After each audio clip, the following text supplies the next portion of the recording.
Good afternoon, everyone who is on the web conference talking about Cultural Competency 101. And for those of you who are in the office, thank you for showing. Um, each and every one of you should have had 24 hours at the very least to go over this material that was sent out to you. And what we will be discussing today is Cultural Competency 101. For those of you that don't know, we have partnered with Society for New Americans. This new organization helps those folks from abroad, and they'll be partnering with Spokes of Hope Worldwide. We'll have the wonderful pleasure of actually being like a bridge to these people into our society, and hopefully we'll build a few really good, lasting relationships with these folks if we're lucky. So, without any more time off the books, let's talk about cultural competency and why it's so important. So, according to Webster, culture is defined as beliefs, customs, arts of a particular society, group, place, or time.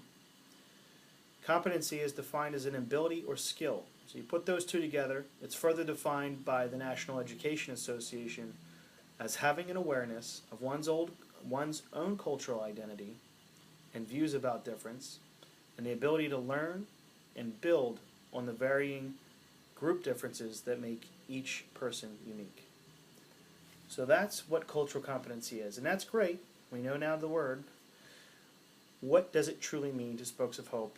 And more importantly, what does it mean to you? Well, that's what we're going to learn today. We are going to learn how to be savvy communicators, savvy, culturally competent communicators, right? And we're going to be learning how to build relationships with folks who might not even speak our language. So, there are clear differences in cultures. They are called cultural universals. All right, the differences in which we believe, what we value, how we interact with our respective societies. It's known as non-material culture. You can't really put your finger on it, touch it, taste it. Things like bus passes, money, credit cards, everyday items that you experience in our culture every day, that's called material culture. So I say that to say this. When we go through and we start to talk with these folks, remember how difficult it is to connect with other cultures. Imagine yourself being in a grocery store, okay? You can't read the language, you can't speak the language, you don't know what you're holding in your hands, right? You could be holding $100 bill in your hands and think it's $1. You don't know the exchange rate. There's just so much going on. There's so much new that as a human being, you become overwhelmed.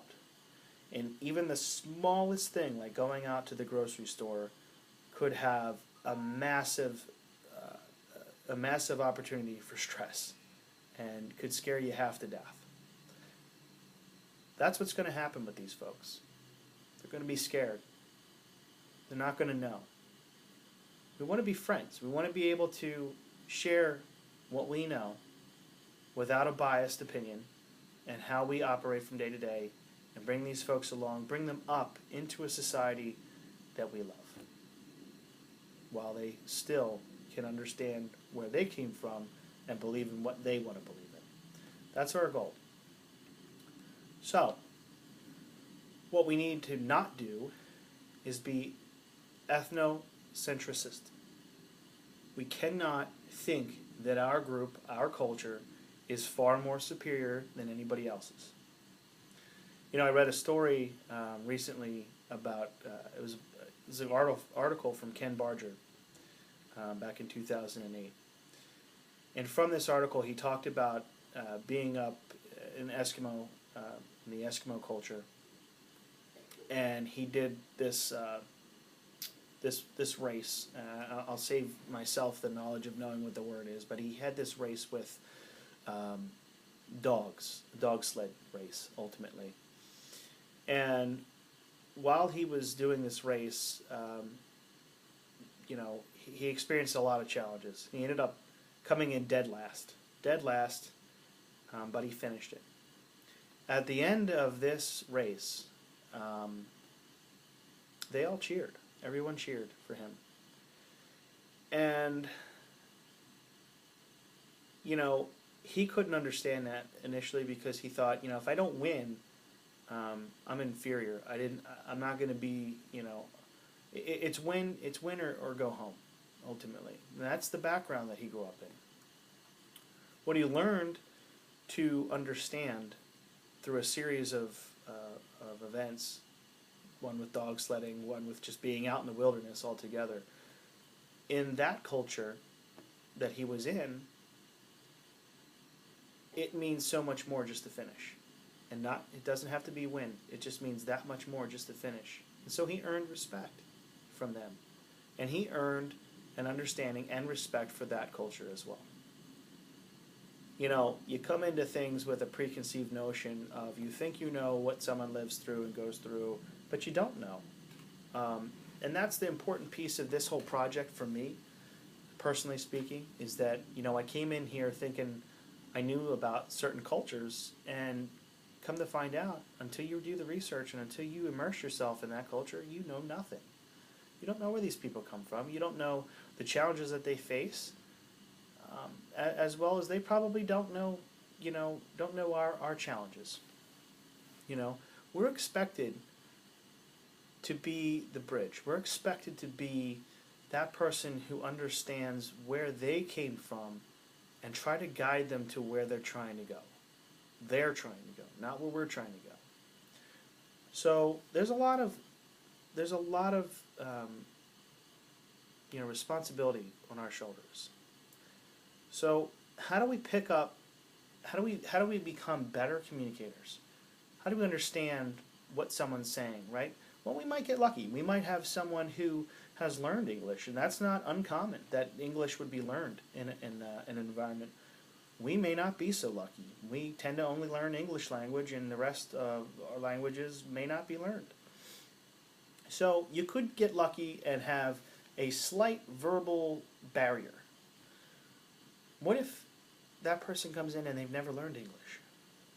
We would have a huge barrier. How do we pick up on nonverbal cues? Okay?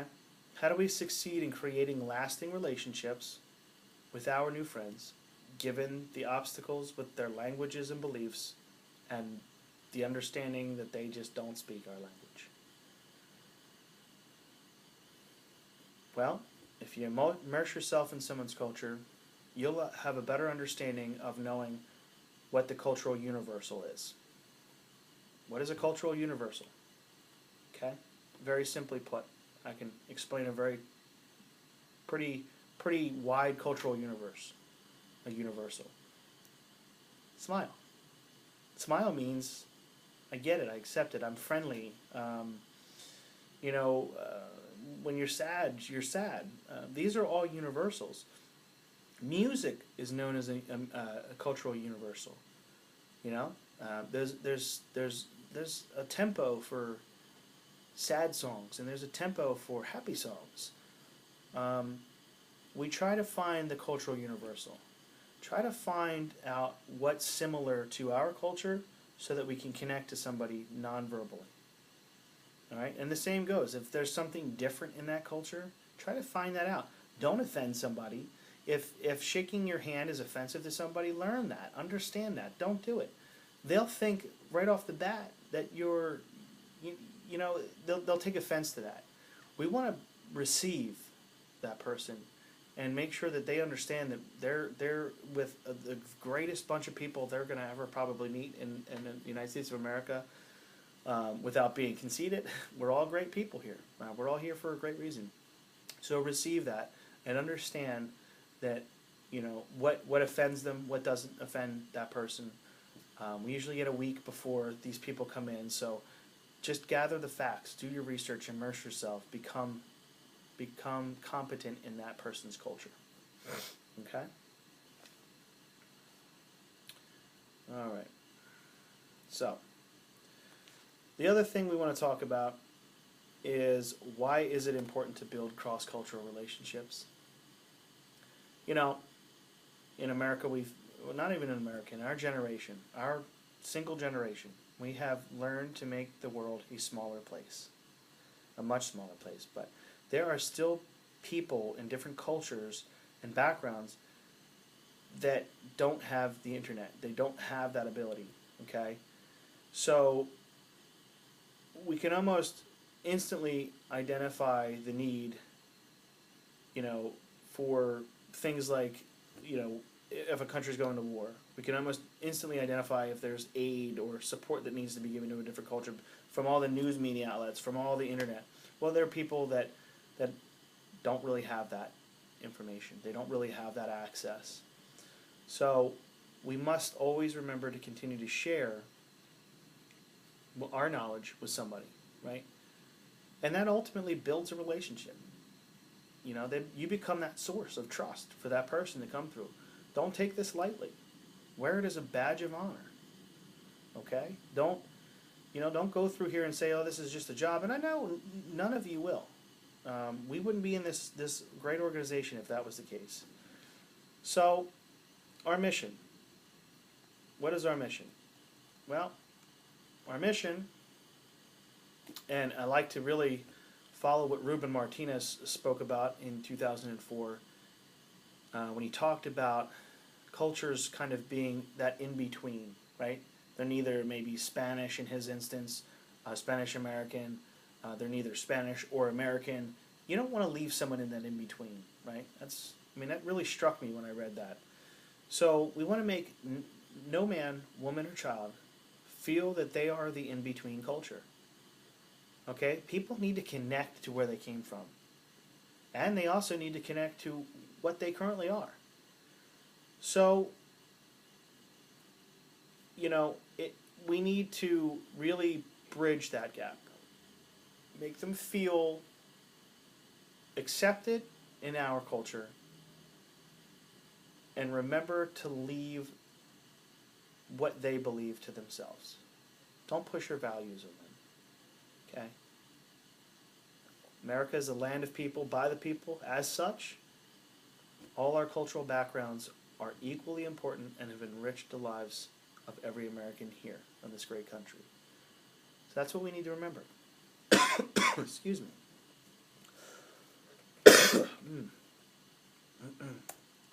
The next thing I really wanted to discuss was Cultural Competency 101.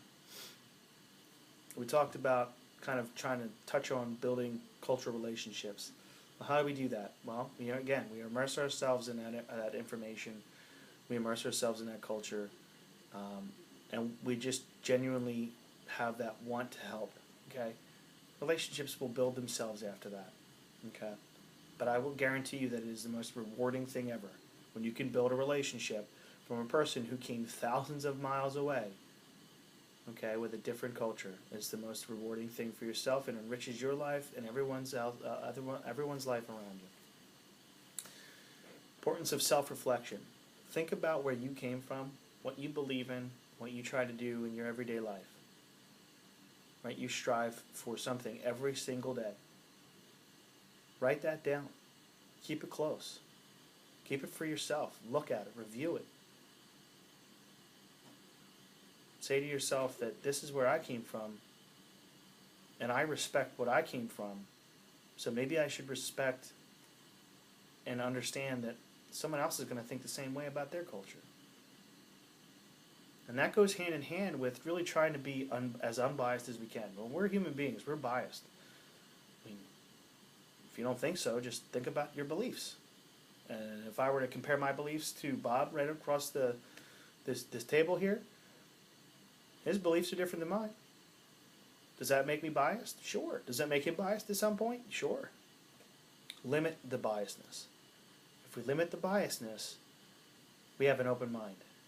We have a better open mind, and we get to understand this person, that comes from so far away. We get to understand and really enjoy what they believe in. And that's not saying take it on for yourself and say, oh, I think you're better than us, and blah, blah. No, it just says, just respect it, just respect and understand that someone else is going to have that thought. Another thing to consider, and before I let you go, is things that make you go, We talk about immersing yourself into a culture, right? We talk about being culturally competent and understanding. some of the things that comes with is understand that non-material slash material culture. Understand that, when you talk about space and distance, when you speak to somebody, I'm speaking to Bob, and Bob is probably about 3 to 4 feet away from me, and that's a comfortable space. I mean, I feel like I got my my bubble, my surrounding. Bob feels like he's comfortable. In other cultures, it is not uncommon to sit really close, and that's called the proxemics. You want to make sure that you understand that, and you don't get offended. You don't get offended when someone comes up to you and says, hey, they sit down and talk to you, and they're that close. You make sure that you're not offended, okay? Make sure you understand those things. Make sure you understand that, when you shake someone's hand, that's not necessarily culturally acceptable in other cultures. They might not get that.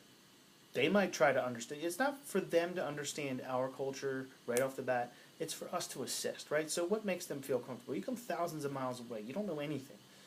And you have an American come in there, for instance, in Asian culture.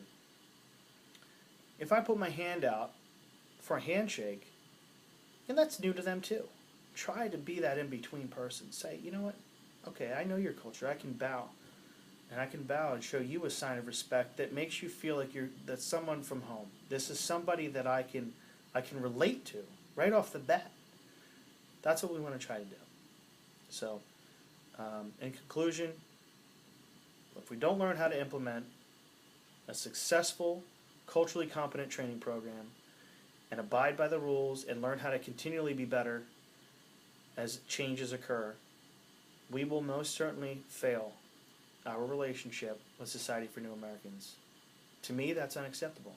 I welcome this challenge, and I hope each and every one of you welcome this challenge. If you have any questions, concerns, comments, by all means, call me. You can email me at matthew.hassel@spokesofhopeworldwide.org, or you can stop by my desk. I appreciate it, everyone. Thank you very much for your opportunity and your time. If you have any questions, let me know.